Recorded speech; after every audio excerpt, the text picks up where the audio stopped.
Hey YouTubers, it's Charlie. So James Gunn been dropping all kinds of details about Guardians of the Galaxy 2, including the script, what's in the movie, what's not in the movie. So this is going to be a big breakdown of that.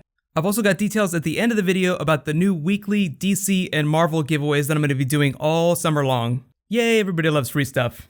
So what James Gunn's talking about is he finished the first draft of Guardians of the Galaxy 2. And obviously he's been passing it around to the people at Marvel as well as some of the actors. Chris Pratt said that it made him cry, but he was just talking about the pitch. He wasn't talking about the actual script. He hasn't read the script yet. James Gunn's like one of those directors that's really open about their process, day-to-day stuff. He's really big on Snapchat too, of all places, which is kind of funny. That script that he just finished took him about 48 days to finish, which is actually pretty quick for a movie that big. Sometimes it can be a little easier to break sequels just because you've already created the universe of the film. That's what the first film was all about, creating the universe of Guardians of the Galaxy. The treatment for the film, which came before the script, took him almost like 9 months though. The difference between that and the script is that the treatment is basically like a breakdown of all the plot points in the characters. It's like the bones of the script that you use to sell the film to executives at Marvel. So you say like, this is how the film's gonna go, these are the characters that I'm gonna use, these are the beats. The script is like everything, including the actual dialogue and the stage direction. So it's like once you know what the characters are gonna do, then you decide what they're gonna say. That's probably why it was easier for him to write the script, just because he already knows what those characters are thinking in all their heads. If you already know what they're thinking, then you probably know what they're gonna say to each other.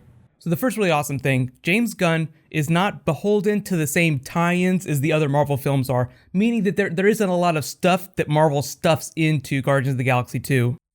People keep asking him questions about how this is going to cross over with the Avengers franchise. He said that they will meet at some point. It's really funny how he kind of like hems and haws around that bit.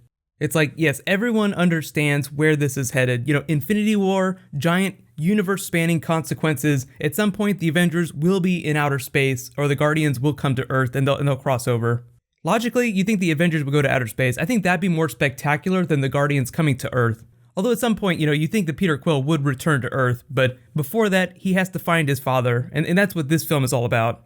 Second big awesome detail, the film is all about fathers, and not just Peter Quill's father. He didn't say this was a film about shitty fathers, but I think that's implied. In every superhero movie, there's always like a really crappy dad, or a really awesome dad, like you either fall into one or two categories. A lot of the beats will revolve around Peter Quill's father, who is Jason the Spartax in the comics. He already said that that's not going to be the case in the movie. James Gunn's like, nope, no Jason. There were a couple reasons for that. Most being that he didn't want other humans in the film. Like he wanted Peter Quill to be the only human. He wanted him to still feel like a unique presence in the galaxy, like the only human from Earth. Jason the Spartax from the Spartoi Empire, they look like they're from Earth, so it's too similar. Adam Warlock is like the highest on everyone's wish list, but the problem is that the Vision looks a lot like what Adam Warlock would look like in a film, so they're probably not going to use Adam Warlock in Guardians of the Galaxy 2. I know that's a bummer because Adam Warlock possesses the Soul Gem in the context of the comics. We have to get the Soul Gem at some time, but that's probably going to show up in the Doctor Strange movie as his Eye of Agamotto.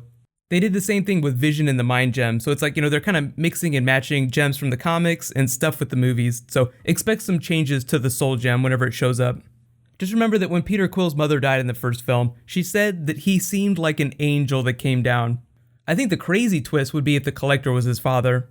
But let's look at the other fathers in the group. We have Gamora with Thanos, confirmed shitty dad, so obviously the movie's going to push into that relationship a little bit. Karen Gillan will be back as Nebula too, complicating that relationship, between the sisters and their dad. Their very, very evil dad. And just because the film is about fathers doesn't mean that it's about all the Guardians' fathers.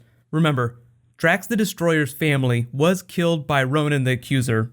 He was a father himself, so the film will deal with that too. In the comics, he had a more direct relationship with Thanos. The movie just changed it, the first movie, just to make things a little bit simpler.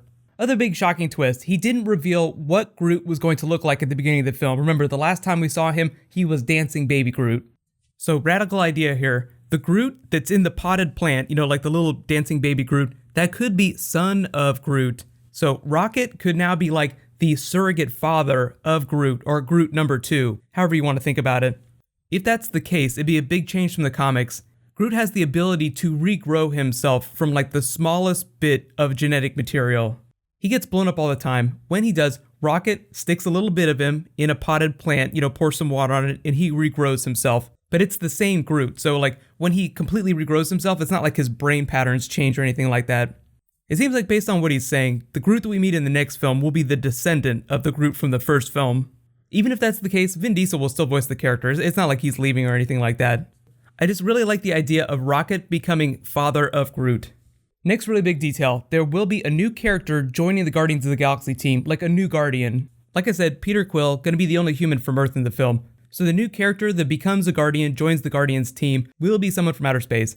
He's given no hints as to who that's gonna be, only that it's not gonna be anyone that comes from X-Men IP, and it's not gonna be Nova.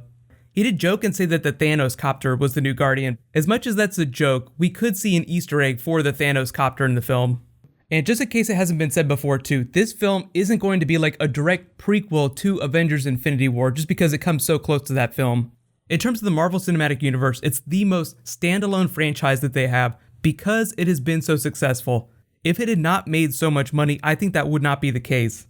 The idea is that, by connecting all these titles, like you would a big comic book event, they financially support each other a little bit because it's like, oh, well, if this is connected, I have to go see it to understand the story in this other film. The more successful stuff is, the less that's a big deal. It's like, okay, we can just make this movie. It doesn't have to connect. People will go see it no matter what.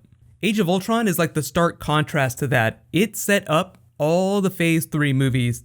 Thor Ragnarok, Captain America Civil War, all that stuff. So when Guardians 2 ends, the only thing that it will really be setting up is Guardians 3, because it's envisioned as a trilogy. Because there's only one more Guardians film before Avengers Infinity War, we're probably not going to see that third film till Phase 4. And yes, there is a Phase 4. I always get a lot of questions about that. How many phases is Marvel going to do? Like, what's going to happen after Phase 3 and all the actors' contracts are up? Remember, some of the actors have already renewed their contracts. They didn't say which actors, but some of the Avengers that started during Phase 1 will continue to be Avengers in Phase 4. Marvel will just keep doing phases until they want to do a big universe rebooting. Really, like the logical endpoint for the Marvel Cinematic Universe before a big reboot would be Secret Wars, like the Battle World stuff that's going on right now. They would just turn that into a film and use it as a way to reboot all of their franchises. Really, the thing that I think we need to be talking about for this movie is will Peter Quill's father be a villain in the movie? In the comics recently, his father has become part of the big Black Vortex storyline, which I think a lot of people have been disappointed with, but it's turned his father into an outright villain. That's Jason Ispartax. He's not going to be in the movie, but that doesn't mean that Peter Quill's father in the movie universe won't be a villain. So here's my really big question for you guys. Do you want Peter Quill's father to be a villain in the movie, or do you want him to be a hero? Really, I think it'd be a little bit more fun if you were neutral, because he could still be an asshole and help them, and then that's usually the relationship you see with people and their fathers in films like this. Howard Stark, complete asshole, but he's still viewed as a hero because he does a lot of good things. Probably not the best dad to Tony, which is why he has so many daddy issues. Same thing's probably going to happen with Chris Pratt's character, with Peter Quill. What I'm probably going to do for my next Guardians of the Galaxy video is just like the characters that I want to see become the new Guardian, so be sure to subscribe to get that. If there's any other Guardians videos that you guys want to see this summer, just let me know in the comments. So here's what's going to happen with like the weekly Marvel giveaway this summer. I'm going to be doing the same thing for DC too. Just like at least once a week, I'm going to be doing a giveaway just like I do for Game of Thrones or any of the other big videos I do, like Walking Dead. So look for those videos on Monday and Tuesday. I don't know, which days which I'll post, but it'll be like whichever first DC video of the week and whichever first Marvel video of the week. It's just like how I do, Game of Thrones giveaways in the episode video, and then I announce the winner in the Q&A the next day. When we get to Comic-Con, there'll probably be special editions of all these giveaways because there'll be so much merch flying around. So while you guys wait for all that stuff to post, you can click here for the latest footage from Ant-Man, and you can click here to learn all about Mirror Master coming to Flash Season 2. Thank you so much for watching, everybody. Let's high five. I'll see you guys tonight.